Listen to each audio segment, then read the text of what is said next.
Continuamos con las actividades. Buenos días nuevamente, buenos días, Bueno, buenos que días. nos acompaña.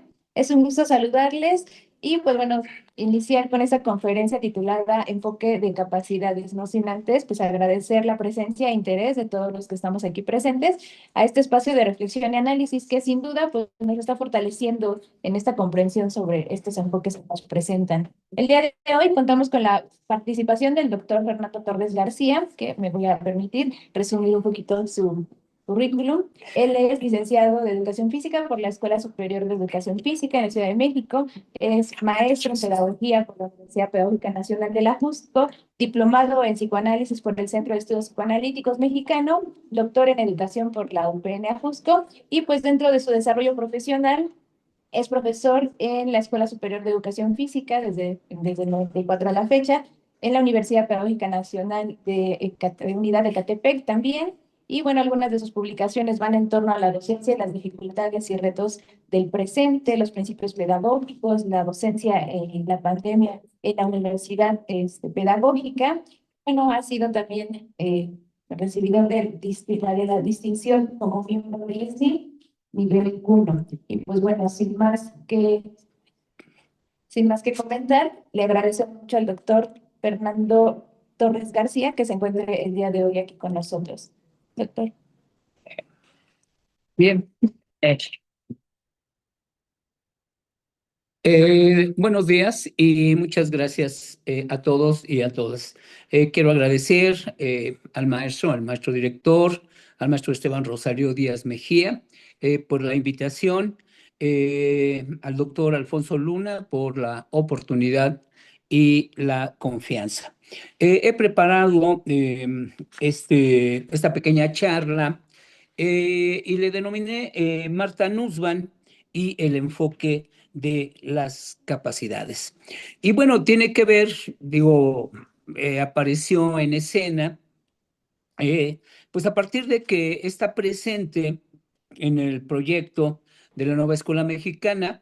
No voy a decir casi nada sobre la nueva escuela, o más bien nada, pero aparece ahí de manera muy breve en la hoja 3. Menciona algo, pero es de manera brevísima. Em, yo la conocía en un evento del que fui al COMIE ya hace muchos años, hace unos 12 14 años, y pude comprar su libro, Crear Capacidades, ¿no? Que es uno de los textos que al menos en nuestro medio es uno de los más conocidos. ¿Quién es Marta? ¿Quién es Marta Nussbaum? Pues es una filósofa norteamericana, nace en 1947 y es reconocida por su trabajo de integración de la filosofía antigua al campo de la ética. La siguiente, Alfonso, por favor. Al campo de la ética, del derecho y sobre todo esta cuestión del enfoque de las capacidades en la justicia social. Eh, Recibió un premio en el 2012, el Príncipe de Asturias, por sus aportes, ¿no? A las ciencias sociales. Esto significa que es una autora, pues de altos vuelos, diríamos acá. A nivel internacional es sumamente reconocida. Es una pensadora liberal, ¿no? Yo creo que por eso en la nueva escuela ahí nada más la pusieron a penitas, ¿no? Pero esta cuestión del enfoque de las capacidades, pues ha ido ganando espacio. Hoy hay mucho más interés. Y bueno, ¿de dónde surge este planteamiento de las capacidades? Pues nace de su colaboración con el economista y filósofo hindú o indio Amartya Sen. Eh, Cuando uno empieza a indagar, pues, sobre de dónde surgen, pues uno se da cuenta de que tiene una fuerte relación con este economista y pensador. Ella vivió en la India varios años, vivió en Sudáfrica. En el texto de Crear Capacidades arranca con en su primer capítulo, eh, narra, narra la vida de una mujer hindú, de una mujer india, y las dificultades que ella pasa cuando, cuando su marido muere, y pues ustedes saben que en esos países no la pasan muy bien. Y entonces arranca el primer capítulo para irnos como abriendo el escenario de la importancia de crear capacidades. ¿Por qué se vuelve famoso este premio Nobel? 1998 le dan este premio Nobel porque viene a revolucionar la cuestión de la economía, cuando nos va a decir que el desarrollo, pues no solamente debe de medirse por el incremento o el crecimiento del Producto Interno Bruto, sino sobre todo y ante todo por la expansión de las libertades reales de las personas. Ustedes lo saben, en los países en desarrollo o en vías de desarrollo hay un como paradigma hegemónico. Esto es que lo importante para la gente que gobierna los países es el incremento del Producto Interno Bruto. Todo el tiempo se está haciendo énfasis. Digo, los que ya tenemos un buen número de años, voy a cumplir 67 años, y uno recuerda desde muy joven cómo esta cuestión de la insistencia del incremento del Producto Interno Bruto. Todos los gobernantes hacen énfasis en eso. El crecimiento económico tiene que ver con el Producto Interno Bruto. Pero de lo que él va a plantear es que no necesariamente este incremento en el Producto Interno Bruto se ve expresado en la calidad de vida de las gentes. No, para nada, para nada. O sea, quienes crecen económicamente o quienes obtienen las grandes ganancias, nosotros lo sabemos. Los grandes consorcios, las grandes empresas, los grandes empresarios. Y entonces, este enfoque, por eso esta idea de dónde surge, este enfoque, del enfoque de las capacidades o del desarrollo humano, es que van a plantear él y después nos van siguiéndolo a él, que la auténtica riqueza o el progreso solo puede plantearse a partir del bienestar de las personas, a partir de los más desprotegidos. Esto es, este enfoque debe de impactar en la calidad de vida de las personas. Y es aquí en donde la noción de las capacidades se presentan de una manera importante. Desarrollo, para que haya desarrollo, se requiere de hacer a un lado, de eliminar las privaciones que vive la gente. Esta vez la pobreza, la falta de servicios básicos, y entonces va a identificar las capacidades con la noción de libertad, ¿no? ¿Libertad de qué? Libertades políticas, libertad de oportunidades sociales. Eso tiene el significado del desarrollo humano. Promover la riqueza de la vida humana, no simplemente la riqueza económica. Y la siguiente, por favor. Y entonces, ¿con qué tiene que ver esta idea de las capacidades? ¿Qué son? Y tienen una frase, pues cuando uno lo va leyendo o va conociendo a la autora, pues uno queda impactado, ¿no? Por una definición, podemos decir, tan sencilla y al mismo tiempo tan contundente. Lo que es capaz de hacer y de ser esta persona. Ya. Lo va comentando Nussbaum, dice, la recupero de Zen, y esta noción de capacidades, él le va a llamar las libertades, ojo, las libertades sustanciales. Es este conjunto de oportunidades que están relacionadas y que una persona tiene para elegir y poder actuar en consecuencia. Por lo tanto, la capacidad es una especie de libertad o está vinculado con la libertad. ¿Libertad de qué? De lograr combinaciones alternativas y funcionamientos o mejores funcionamientos. Estos funcionamientos son los logros de una persona en su vida cotidiana, los funcionamientos de todos y cada uno de nosotros en los espacios en los que nos movemos, en la escuela, en el trabajo, en la empresa, eh, con los nuestros, en casa, si soy partidario en alguna organización política, en los espacios recreativos, etcétera, etcétera. Eh, la siguiente. Y entonces, el objetivo sustancial de este enfoque, del enfoque de las capacidades o el enfoque del desarrollo humano, simplemente mejorar la calidad de vida de las personas en base a sus capacidades. Más adelante y en el desarrollo de su trabajo, pues va a dar cuenta de cómo hay personas, ahorita que pasemos a las 10 capacidades que propone, pues hay quien puede, a partir de las condiciones que tiene, lograr mayores capacidades y hay quienes simple y llanamente no están en condiciones de lograrlas. Por esta razón, dice que las capacidades deben de convertirse en derechos esenciales de todos los ciudadanos.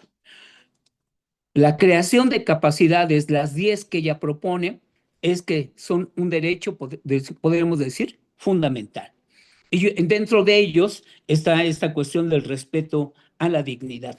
Requiere, para que haya dignidad humana, pues que todos los ciudadanos puedan alcanzar un alto nivel de capacidades. Y entonces, capacidades, desarrollo humano, calidad de vida, dignidad humana. Ustedes recuerdan el documento del 2000, creo que 20, ¿no? Uno de los primeros documentos que apareció de la nueva escuela, en la primera hoja está la cuestión de la dignidad humana. Y bueno, sobre la dignidad, algunas cosas que podemos mencionar, pues es la dignidad de una persona, es del respeto que merece, del trato honorable que, que se le debe de dar y la protección de su identidad. Indagando un poco más, me encuentro un autor en donde dice que hay tres tipos de dignidad: una dignidad ontológica, una dignidad moral y una dignidad real. Dice que la ontológica, la dignidad ontológica, es la que es inherente a todos los seres humanos. ¿Por qué? Por el simple hecho de existir.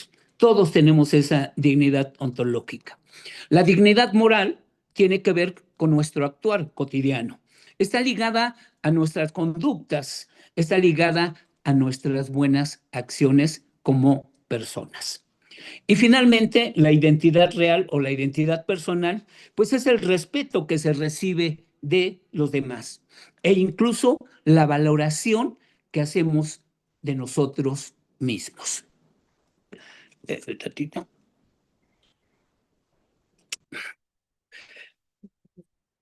Y bueno, sobre la dignidad, tantito un poquito antes, este, eh, ella puede ser obstaculizada y eso va a impedir que un sujeto, que una persona pueda lograr sus capacidades tanto internas como combinadas.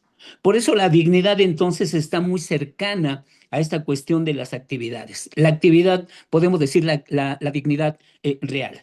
Tiene que ver, ya lo dije, con los desempeños y con los funcionamientos. La dignidad, por lo tanto, es el valor intrínseco que tiene todo ser humano. Esta dignidad debe ser irrenunciable. y justifica el reconocimiento y el ejercicio efectivo de los derechos humanos y de la justicia social. Cuando uno, pues hace muchos años, al principio, cuando pues, llega Manuel, ¿no? Este,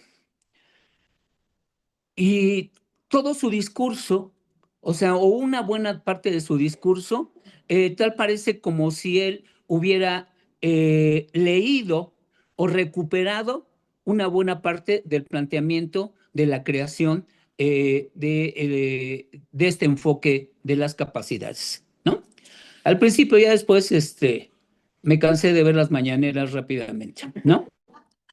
Sí, la verdad, ¿para qué? ¿No? Si no, ahorita sí digo que soy, me van a empezar a llover los jitomatazos o los improperios. No, no, es muy temprano. ¿Qué va a decir? La siguiente, por favor. Él explica, Nussbaum, que hay dos tipos de capacidades, o las divide en dos grandes categorías, las internas y las combinadas. ¿Cuáles son las internas? Pues son esos rasgos de personalidad que cada uno tiene, lo que tiene que ver con nuestro desarrollo intelectual, el desarrollo emotivo, nuestras posibilidades perceptivas, así como las posibilidades de movimiento. Estas capacidades internas que pueden estar haciendo acto de presencia en cada uno de nosotros, ella va a ser muy claro. Estas deben de desarrollarse mediante la educación. O sea, no hay de otra. Al final diré algunas cosas sobre educación, recuperando algunas ideas de ella. Entonces, la educación va a ser fundamental. Y la educación, sobre todo, bueno, pues ustedes lo saben, esta educación que se da en los primeros años en casa y después en otros espacios. Porque efectivamente las capacidades combinadas pues vienen a ser la suma de las capacidades internas y después aquellas que vamos adquiriendo eh, en nuestras interacciones con el medio ambiente. Insisto, en los espacios recreativos, en los espacios de trabajo, en los espacios con los amigos, etcétera, etcétera.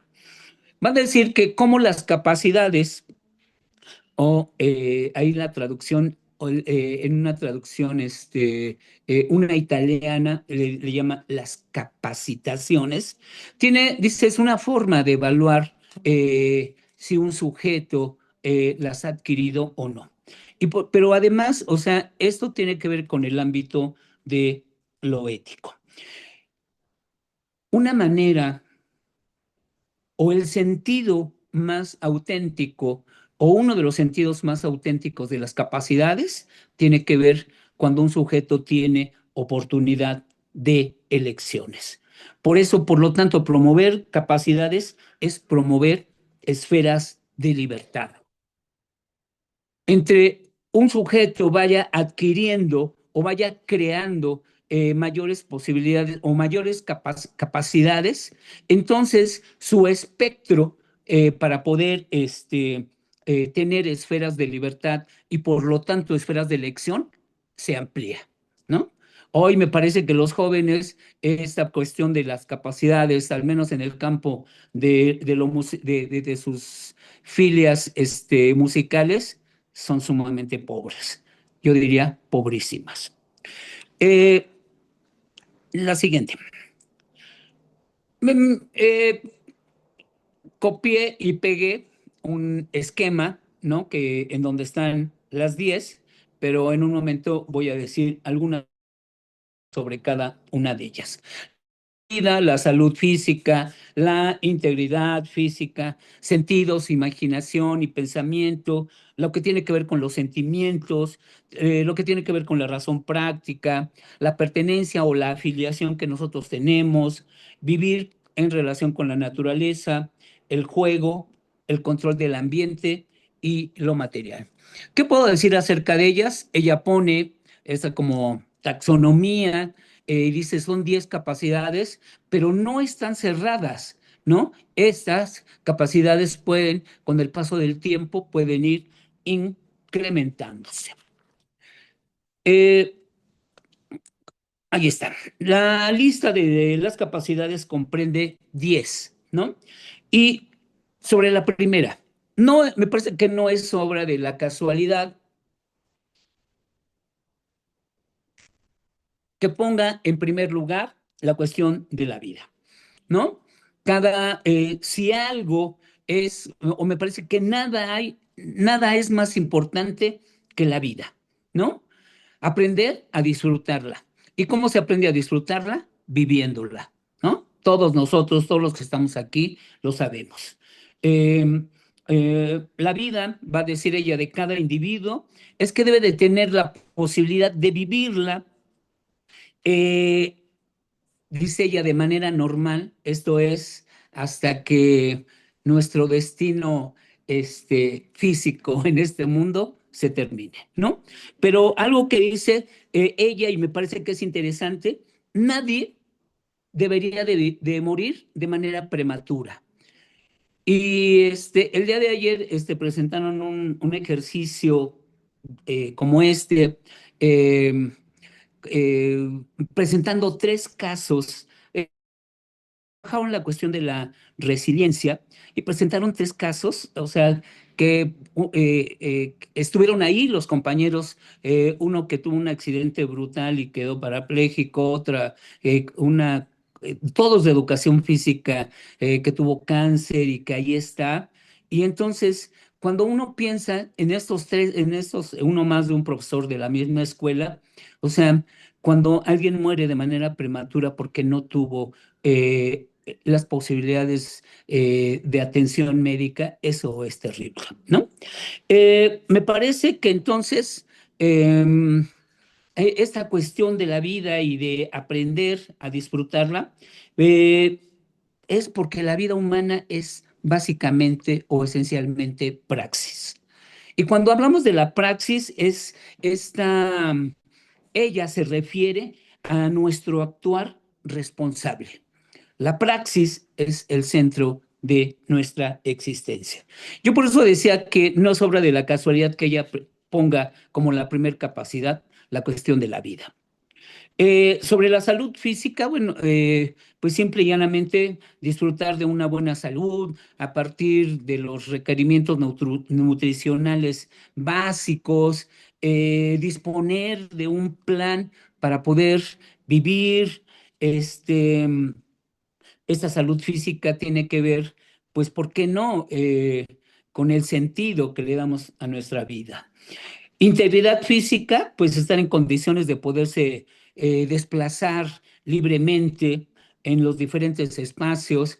Y aquí viene una cuestión, o sea, estar protegido de agresiones, de los asaltos, etcétera, etcétera. Pero también en la integridad física está la posibilidad del placer sexual, de la elección de la pareja. Y cuando aparecen estas dos, la salud física y la integridad, inmediatamente me viene a mi cabeza, pues esta idea de los cuidados de sí mismo. No puedo negar que mis filiaciones Foucaultianas, ¿verdad? Y entonces, en los cuidados de sí mismo, bueno, en hermenéutica del sujeto, uno de los cursos, la infinidad de cursos que va a dar Foucault, 1980-1981, habla de los cuidados de sí mismo. Y entonces, por eso yo decía que la salud física y la integridad, pues tiene que ver con eso, con los cuidados de sí mismo. Haciendo un ejercicio hermenéutico, eh, recupera muchos textos y aparece la palabra epimeleia. Y la epimeleia no es otra cosa más que ocuparse de uno mismo.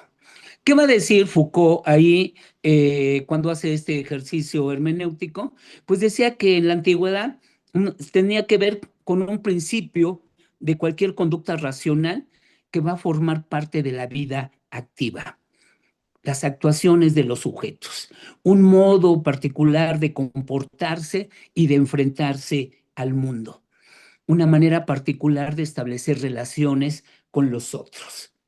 Y entonces, eh, en el diálogo, recupera el diálogo del Alcibiadis, y entonces hay una parte que a mí me pareció genial, o que siempre me pareció genial, y entonces eh, el joven Alcibiadis, frente al maestro, frente a Sócrates, se da cuenta, si debo ocuparme de mí mismo, es para convertirme en alguien capaz de gobernar a los otros.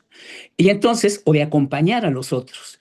Y entonces, Alcibiades le dice, maestro, quiero gobernar la ciudad.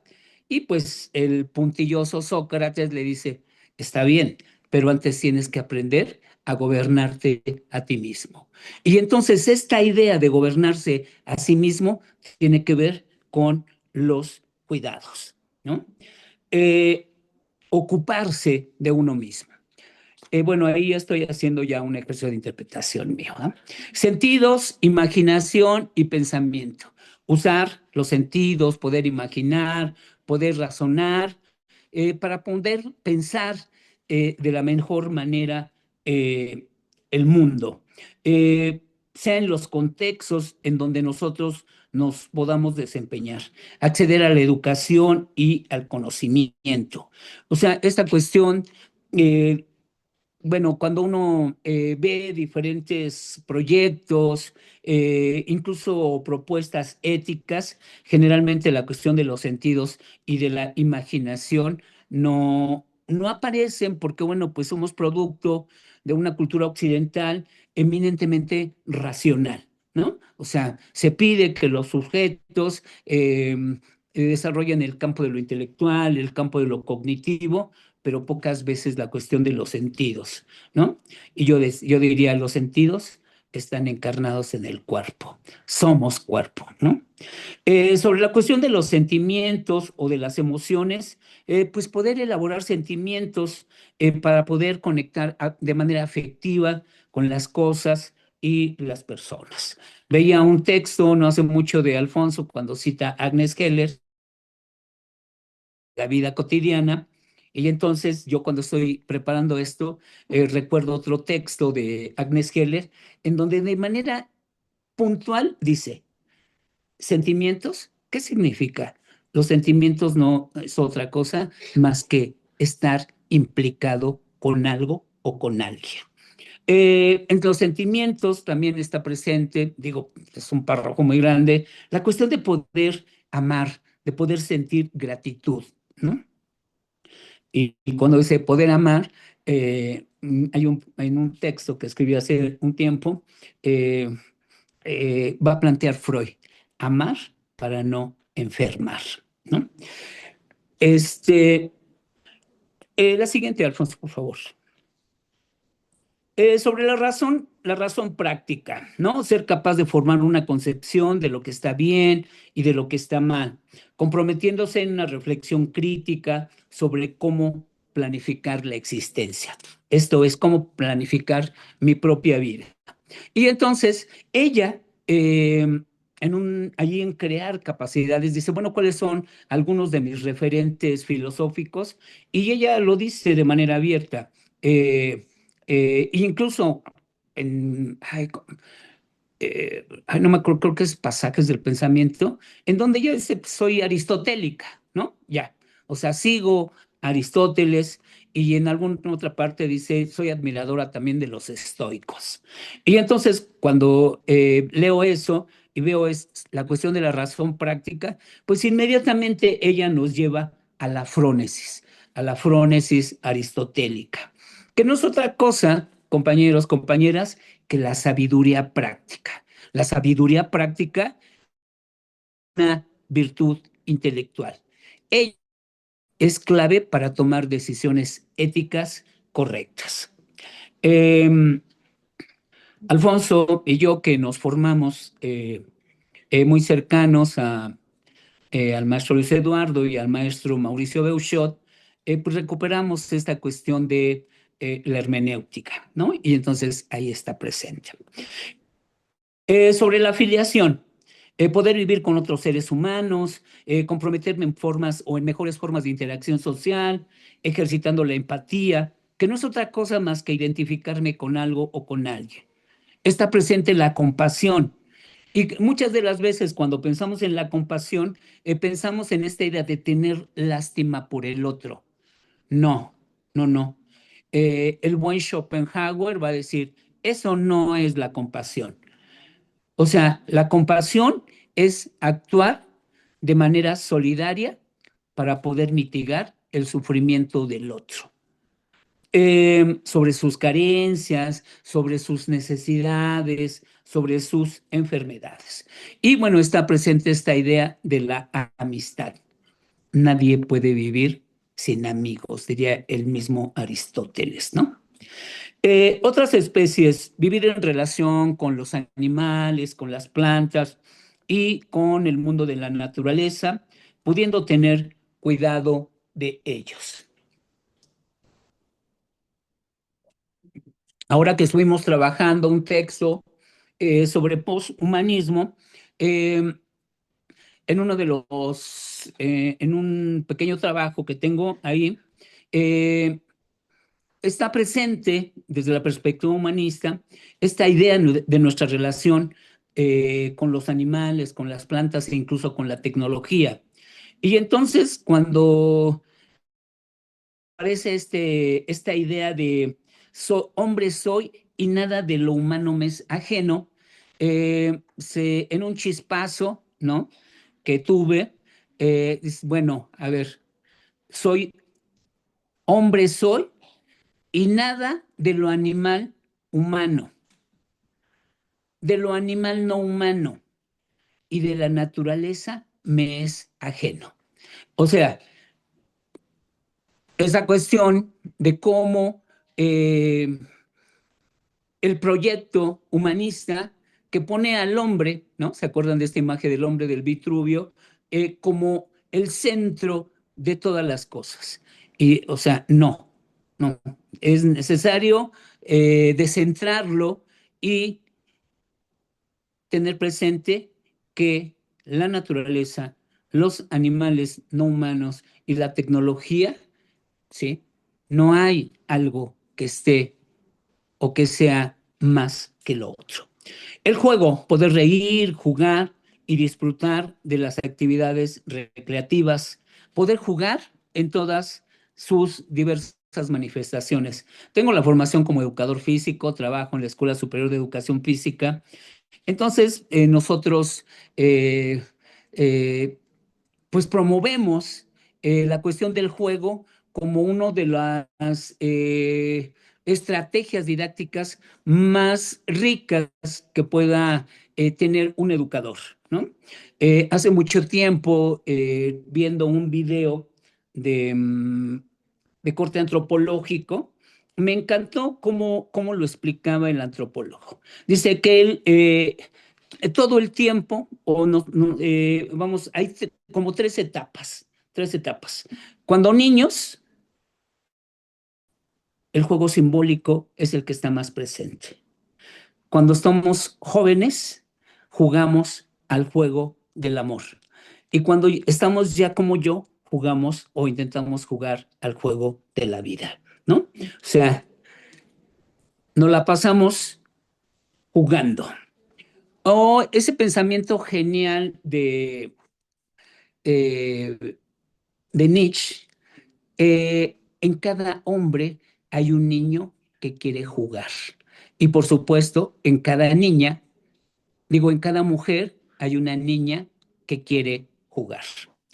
Finalmente, el control del propio ambiente, poder participar del aspecto político, poder incidir de alguna manera en las políticas que gobiernan un país y esto tiene un impacto en nuestra vida. Ahí están. A diferencia de Sen, ¿no? Del economista indio, él no pone una taxonomía, ella sí. Dice, para mí estas son las 10 capacidades. La siguiente, por favor.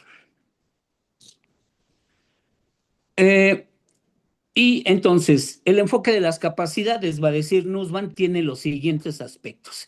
Las capacidades son derechos esenciales de todos los ciudadanos. Son distintas y deben ser garantizadas y protegidas. El respeto de la dignidad humana requiere que los ciudadanos alcancen un alto nivel de capacidad en estas 10 esferas. Garantizarlas es una condición necesaria para que exista la justicia social. Ustedes lo saben, eh, años, décadas de injusticias, ¿no? De injusticias sociales, sobre todo para los más desprotegidos. Eh, Estemos de acuerdo o no con la política del sexenio pasado, eh, pues algo de de las toneladas que se destinaba de recursos o de beneficios para un grupo reducido en este país, hoy la derrama es hacia abajo. Y alguien podrá no estar de acuerdo, eh, pero cuando veo la cara de mi madre que le llegó su pensión, ¿no? Ahí está. O sea, nada, es una de las cosas que las hace felices, ¿no? Llegó mi pensión. Quiero que me lleves porque quiero comprarme esto, esto y esto. Vamos, ¿no? O sea, cuando sucede eso, uno entiende. O conozco un detractor cañón, ¿no? De la 4T. Ah, pero su mamá está en la tarjeta del bienestar y él ya recibe su tarjeta, y su papá también, o sea, dice, que a todo dar, ¿no? O sea, hecho pestes y madre y media, pero sí voy por mi pensión, ¿no? Y la de los míos. Ya ven cómo. Eh, mm, y bueno, decía yo hace rato que es una filósofa.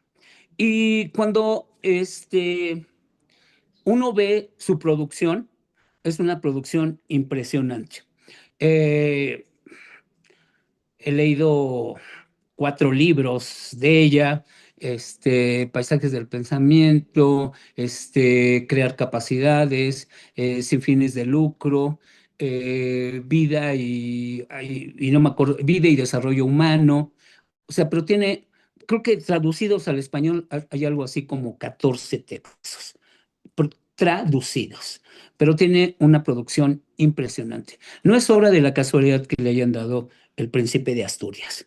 ¿Dónde están presentes? Pues aquí está esta pequeña lámina, el enfoque de las capacidades, ¿no? Que propone esta cuestión de un enfoque centrado en las capacidades humanas como un elemento fundamental para poder tener un mejor nivel de vida, para poder que esa persona tenga un desarrollo humano.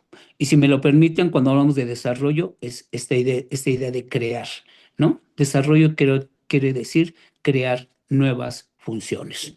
La justicia social, en donde está presente de que se promueva la igualdad de oportunidades y un bienestar para todos los miembros de una comunidad, de una sociedad. La ética del cuidado, que valore todas las cuestiones interpersonales, la empatía, la responsabilidad hacia los demás. ¿Mm? Sostiene que ese cuidado y esa atención mutua son esenciales para una sociedad justa y equitativa. Ustedes lo saben, digo, esta noción del cuidado que pues uno ya revisando, no únicamente Foucault la va a trabajar en hermenéutica del sujeto, más autoras o autores la trabajan, pero a partir de, ¿cómo se llama? A partir del evento COVID o del acontecimiento COVID, uno entendió o le quedó más claro por qué esta tarea fundamental de cuidar de sí mismo. Y finalmente esta cuestión de la justicia global que tiene que ver el impacto con los más vulnerables. Eh, Sobre educación, eh, sobre todo el texto, bueno, paisajes del pensamiento y sobre todo en Sin fines de lucro se llama el libro y se puede descargar sin ningún problema el texto. Es un texto muy interesante porque en sus 8 o 9 capítulos va abordando un tema sobre lo educativo. No recuerdo si es el capítulo 1 o el capítulo 2, dice hay una crisis, vivimos en una crisis silenciosa. Y entonces va a decir, uno piensa cuando lee el título del capítulo, dice, bueno, pues una crisis económica, ¿no? O sea, las crisis económicas, las crisis políticas y las crisis sociales, yo desde que me acuerdo, desde los 70, cuando empecé a tener uso de razón, pues son crisis permanentes, ¿no? Y ya cuando uno empieza a leer a los teóricos, en mi época marxista, ¿no? Pues entonces uno empieza a entender más cosas. Dice, ¿cuál es esta crisis silenciosa? Es una crisis en el campo de lo educativo. Dice, los países altamente desarrollados, como los países en vías de desarrollo, están apostando por una visión. Y esa visión, pegarle, desdeñar o hacer un lado todo lo que tiene que ver con el campo de las humanidades y de las artes. Y ella empieza a explicar cómo en los Estados Unidos, o sea, los departamentos que tienen que ver con la filosofía, con las ciencias sociales o con las artes, reciben cada vez menos presupuesto. Y en algunas universidades, estos desaparecen. Dice, esa es la crisis, porque esta nueva clase social, los gobiernos de la nueva derecha y que hoy vemos de manera impresionante cómo son, cómo esta nueva derecha gana terreno en muchos países, o sea, están en contra, pues, de los derechos humanos, están en contra de la justicia social, están en contra de que se ayude a los más vulnerables, que son muchos no únicamente en nuestro país, sino en muchos países. Y dice algo sumamente interesante. Dice, esto ha impactado de tal manera que ya no únicamente es los gobernantes los que desdeñan los saberes sociales o los saberes que tienen que ver con la filosofía. No, dice, hoy en las propias hogares, en las propias casas, no interesa. Vivimos en una época en donde todo lo que tiene que ver con el campo de lo intelectual está a la baja, ¿no? O sea, el impacto ha sido tal que ya no es únicamente en estos gobernantes de derecha, no, está también presente en, en una buena parte de la sociedad. Sobre educación, ya va a decir algunas cosas, pues es fundamental, ¿no? Para la libertad. La educación debe de apuntar a la formación de ciudadanos libres mm, que pueden, mediante ella, saberse dueños de sus propias mentes, ¿no? Va a decir ella que mucha de la educación tecnocrática y toda esta visión utilitarista de la educación, dice, lo que está formando son nuevas generaciones que actúan como autómatas, prácticamente como robots. No piensan. Y eso se cercena o se obstaculiza la capacidad de poder pensar. Y esto, lo dice ella, pues es peligroso, pero bueno, no lo dice ella, o sea, hay infinidad de pensadores que lo plantean. Y entonces, aunque sea una pensadora liberal, me parece que tiene aspectos importantes que sin ningún problema se pueden recuperar. ¿Eh? Esta cuestión de la educación debe de apuntar a la formación de ciudadanos libres. Un Estado que plantee sinceramente promover una serie de valores, la libertad, el respeto activo, el respeto hacia el otro, la solidaridad y la justicia social. Ellas pueden fomentar actitudes fundamentales como la actitud de reflexionar sobre cuestiones políticas, ¿no? Que afecten a una nación. La actitud de reconocer a otros ciudadanos, la actitud para interesarse por la vida de los otros. Hoy lo que está sucediendo en el país de las libertades, ¿se acuerdan? Todo ese discurso asqueroso que se volcaba sobre nosotros, el país democrático, el país de las libertades, el país de las grandes oportunidades, pues todo se está volviendo de una manera impresionante, impresionante. Eh, ya no únicamente sobre los indocumentados, ya no únicamente sobre la gente de color, hoy sobre los propios ciudadanos norteamericanos, clase medieros, se está volviendo de manera brutal, ¿no? De manera brutal. Afortunadamente, hoy uno ve con cierto optimismo cómo ellos mismos están levantando la voz, ¿no? Defendiendo incluso a inmigrantes y hoy defendiéndose eh, a sí mismo, ¿no? Recuerdo el poema de Bertolt Brecht, ¿no? Que aparecía en una antología cuando era alumno CCHero, ¿no? Pues hoy vinieron por los comunistas, pero pues como yo no era comunista, y después vinieron por los socialistas, como yo no era socialista, pues, y después vinieron por los sindicalistas, ¿no? Y hoy vinieron por mí, ¿no? O sea, la actitud para imaginar una variedad de cuestiones complejas, la actitud para poder promover un juicio crítico hacia los dirigentes políticos, la actitud para poder pensar el bien común de una nación y la actitud para concebir la propia nación como parte del orden mundial. Quiero cerrar, ¿no? Cerrar, hay una parte en donde en el texto de eh, Sin fines de lucro, va a decir que esta educación para formar ciudadanos libres, ciudadanos bien pensantes, ciudadanos que luchen por la democracia dentro de sus países. Dice que por lo tanto la escuela debería de poder desarrollar la capacidad en cada uno de nuestros alumnos, ver la perspectiva del otro. No ver a los otros como sujetos, como objetos o como seres inferiores.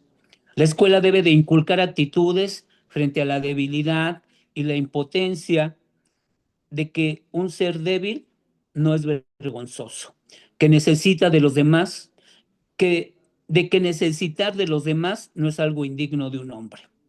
Eh, Otra cosa es, la escuela puede desarrollar la capacidad de sentir un interés genuino por los demás. La escuela debe de socavar la tendencia a alejarse de las minorías como un acto de repugnancia. Y bueno, activar el pensamiento crítico, la habilidad y el coraje para poder expresarlo para aquellos incluso que disientan de nosotros mismos. Pues les agradezco, compañeros, eso era lo que traía preparado para ustedes. Gracias.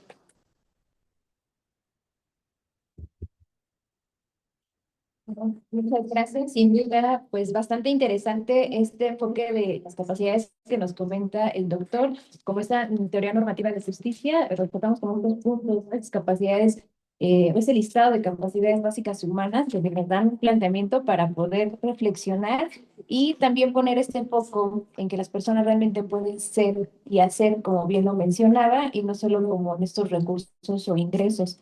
Me hizo recordar, ahorita en lo que usted estaba compartiendo, esta idea de Jacobo Levi Moreno sobre la libertad, que menciona que no es un estado estático, sino un proceso dinámico de autocreación y actuación en el momento presente.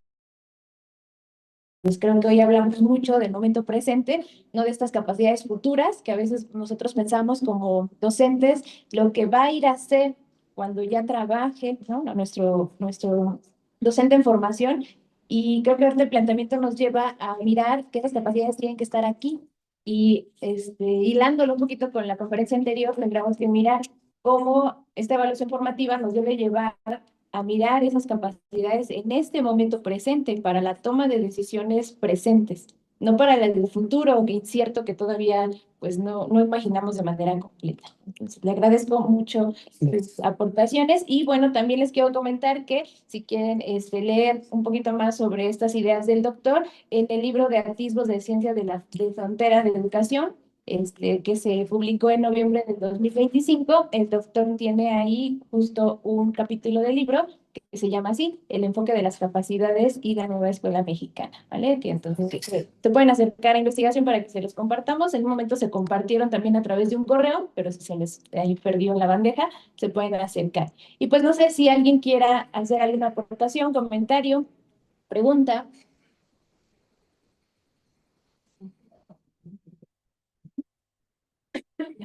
Ah, muy bien. Tenemos acá maestras, la maestra Julia y después. Ya le dieron el micrófono allá atrás y ahorita sigue usted. Así, ¿no? Dos, tres. Listo. Adelante.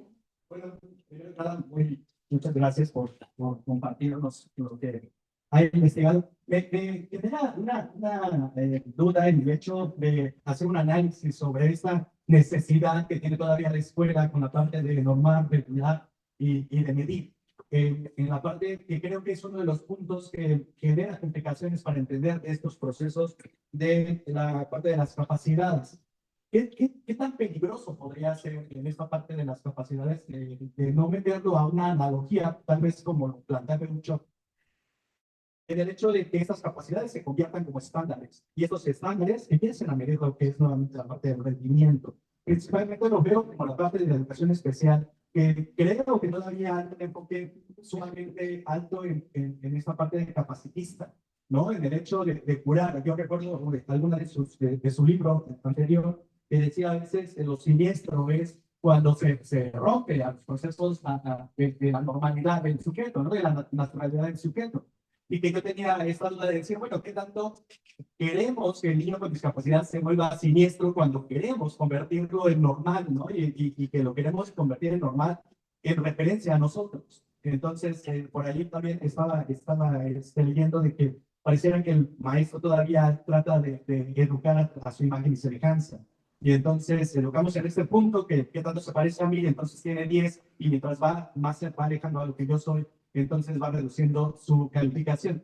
Ante este punto, no sé si la escuela, cuáles serían los puntos de referencia en donde se puede crear esta analogía de hacer una referencia, incluso comunitaria, sobre cuáles son el rango que puede tener y cuáles son los puntos de análisis donde nosotros podemos partir y entender estos puntos de capacidades que tenemos. Este, Como siempre, planteando preguntas complicadísimas, pero te agradezco. Mira, cuando uno va leyéndola y cuando pone este ejemplo de esta mujer hindú, ¿no? Que se las ve muy complicadas y de las cosas que va haciendo ella, uno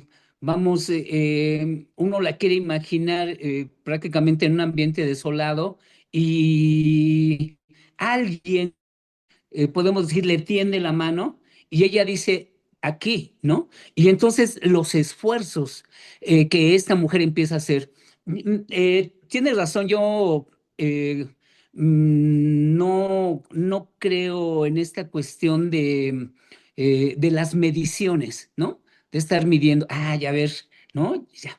En educación física, que es muy dado, ¿no? A ver cuántas lagartijas hiciste o cuántas abdominales. O sea, eh, eh, con un grupo de amigos allá, planteábamos que cuando el niño, por ejemplo, sale a la sesión de educación física, que salga a disfrutar. O sea, nos vale un soberano cacahuate si metió una canasta o metió 10. O sea, eso no es lo más importante. Es que el niño se mueva como pueda, ¿no? Porque entonces, recordaba hace muchos años, ahí donde vivo, unos niños, los vecinitos tenían su aro, ¿no? Y ya estaban jugando algo parecido al básquetbol, o sea, y sale Fernando y les voy a enseñar el tiro California, ¿no?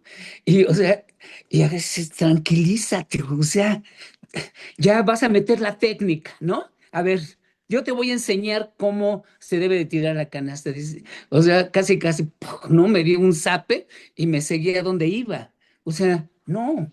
O sea, das o abres un espacio para que el otro pueda desarrollarse en esta idea de que pues, no aprendemos con sincronismos rigurosos.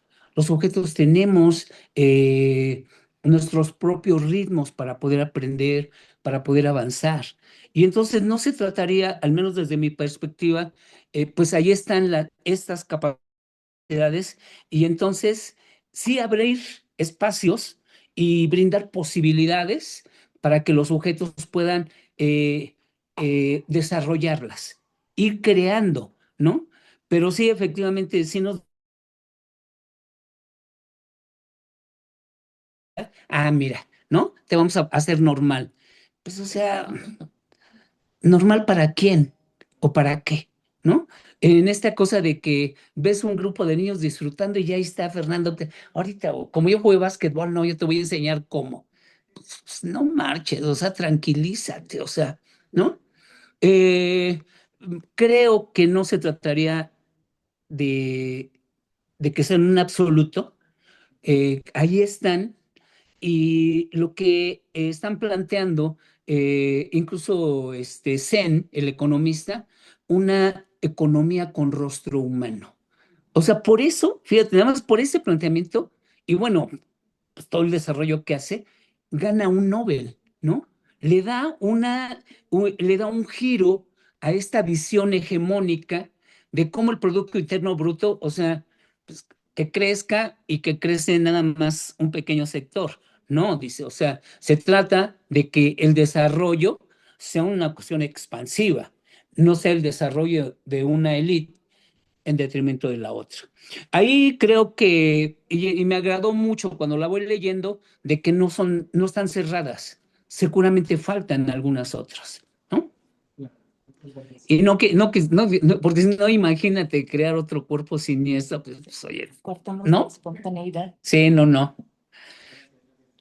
La compañera creo que quería Sí, allá participar. atrás tenemos otra pregunta y después la maestra. Adelante, maestra Julia.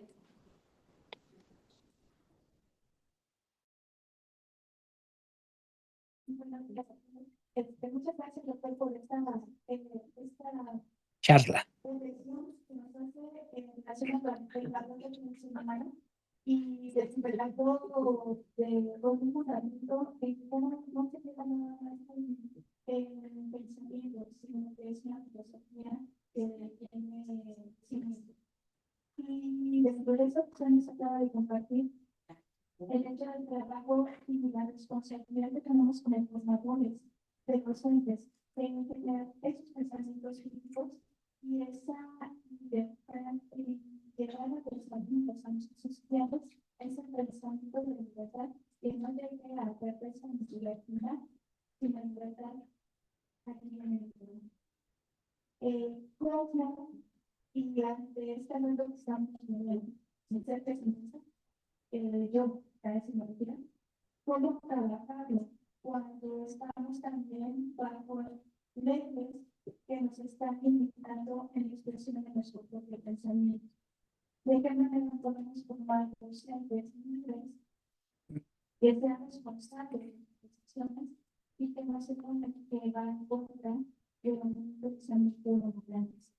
Porque si algunos la sopa de político, pero cuando se llega a expresar el pensamiento diferente, se llega a reprimir o sancionar.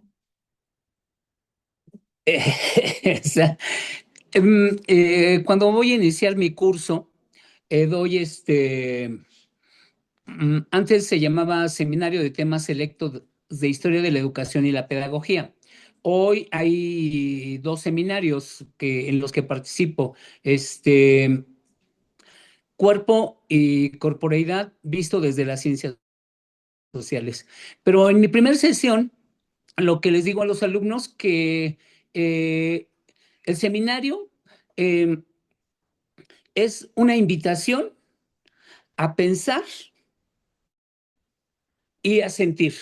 O sea, y le digo, durante muchos tiempos esta cuestión del pensamiento como, ¿no? El pienso, luego existo, que tiene una visión hegemónica, les digo, está bien, pero no únicamente. O sea, de un tiempo para acá, el siento, luego soy, o el siento, luego existo, no es una cuestión menor.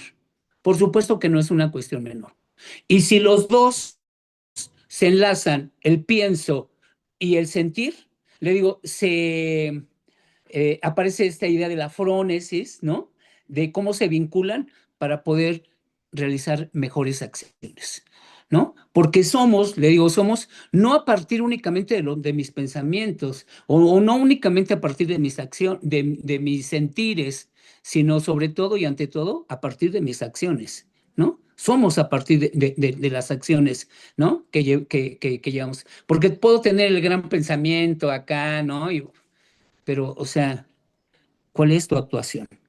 Creo que sí vivimos en un momento complicado en donde, pues, esta queja, ¿no? De que incluso en grupos en donde hay un buen número de alumnos que no quieren hacer prácticamente nada o muy poco, ¿no?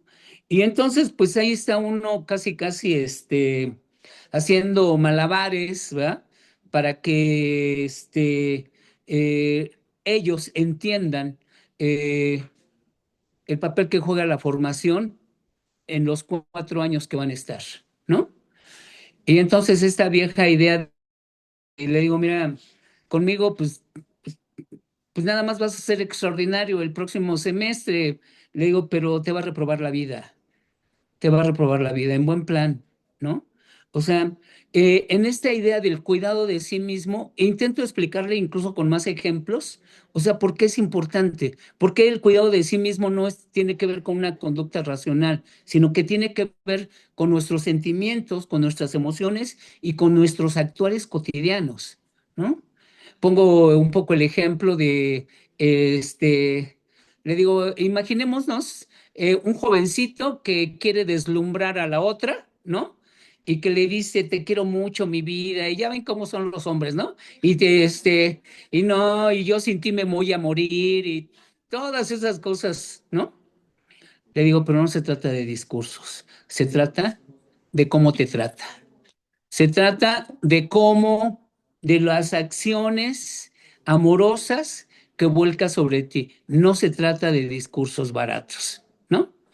Entonces, creo que sí es un reto muy complicado el que tenemos en la formación de, pues yo me acuerdo de que todavía mis generaciones de hace como un poquito antes de la pandemia, porque soy asesor de séptimo y octavo, y pues bien, las cosas iban bien, bien, pero con el COVID y las subsecuentes ha sido muy complicado.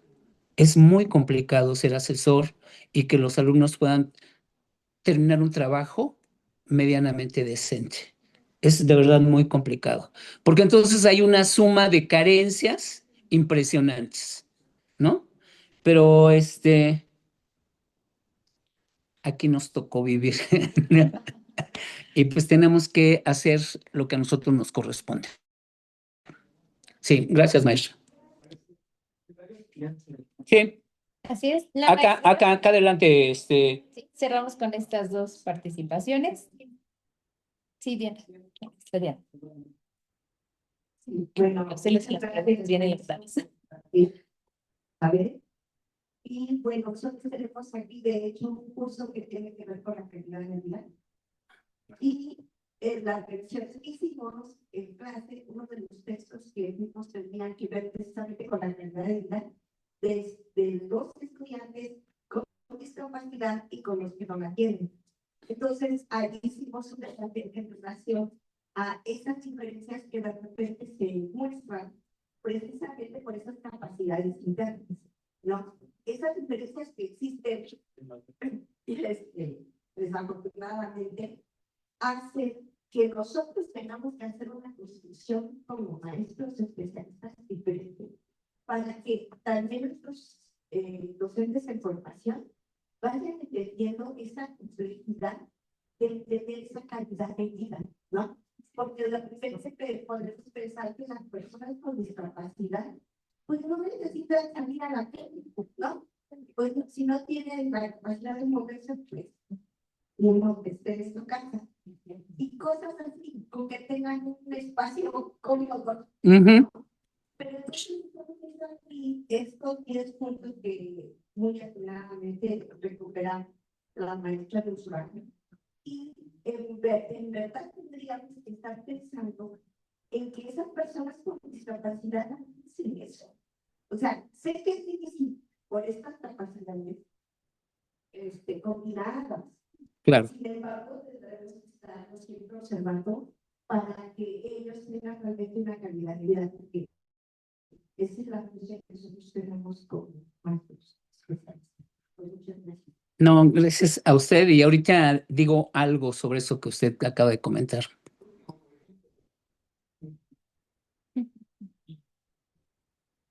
Maestro, pues agradecer el espacio para el diálogo y la reflexión, siempre es importante y relevante, no solo para la comunidad, sino para las condiciones de orden personal. Lo que nos comparte nos ayuda a entender que a veces el ser humano tiene que ser rescatado de sí mismo, no solamente de nosotros, sino de sí mismos, por las condiciones que hoy precisamente vivimos. Y esto que usted nos plantea, ya en el plano del educativo, precisamente nos lleva a que como docentes rompamos una serie de normas que tenemos ya previamente establecidas y observemos a nuestros estudiantes cómo se están estudiando ellos como docentes.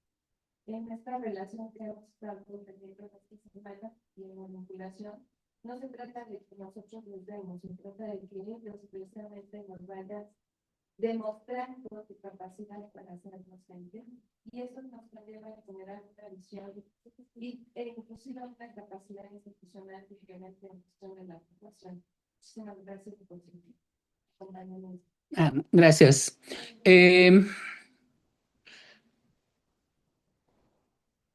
¿Sí? ¿Ya? Sí, adelante. Quiero cerrar.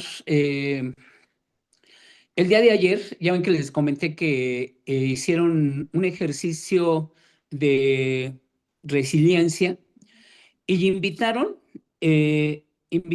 bueno, hubo 3 testimonios. El testimonio que más me impactó fue un profesor de educación física joven, o sea, eh, está exponiendo y va platicando y pone fotos. El profesor de educación física, futbolista de más o menos de buen nivel, corredor de medios maratones, o sea, un tipo, ¿no? Esa su pasión por la actividad física, el deporte. Tiene un accidente brutal y queda inmovilizado de sus piernas. Y va platicando su testimonio. Y bueno, pues me dicen en casa, es que ya eres bien chillón, ¿no? O sea, digo, y pues es que eso no se me ha quitado, desde joven he sido así. Y lo que me llamó la atención de él, o sea, eh, pone una foto en una silla de ruedas, de estas especiales para un discapacitado, perdón. Después, él le llama una silla activa, ¿no? Ya con más posibilidades de movimiento. Y una última foto en donde hoy tiene ya su silla de ruedas porque ya es competidor. Hoy es un competidor, está preparándose, ya incluso tiene participación en competencias más o menos de buen nivel. Y, pero uno lo escucha todo su testimonio y es impresionante, ¿no? Yo lo busqué después, ya cuando terminó, y le digo de verdad que me tienes impactado. O sea, su capacidad de superación personal es impresionante. Digo, o sea, un tipo que dice un día, o sea, despierto después del accidente y me dicen lo que tengo. Y ya, el proceso, ¿no? El proceso que tuvo que realizar, pero que hoy ya al poco tiempo esté ya en una silla de ruedas diferente y ya hoy como competidor, de verdad, hasta a ver si lo contactamos y que venga a darles una plática, sobre todo a los jóvenes. O sea, a los jóvenes que que van a atender, ¿no? A una persona con esa situación. Yo quedé impactado, ¿no? Bueno, muchas gracias, les agradezco infinitamente. Gracias, doctor. Bueno, voy a dar lectura a la constancia. La Escuela Normal de Especialización, doctor Roberto Solís Quiroga, otorga la presente constancia a Fernando Torres García por participar como presentador de la conferencia Enfoque de Capacidades en marco de la Jornada de Planeación y Habilitación Docente, semestre par 2025-2026, impartida el 28 de enero de 2026 en turno matutino. Firma nuestro director Rosalía Esteban Mejía. Pues un aplauso nuevamente y muchas gracias por sus aportaciones. Gracias, maestra, gracias, pues. La moderación le agradezco mucho. Un placer.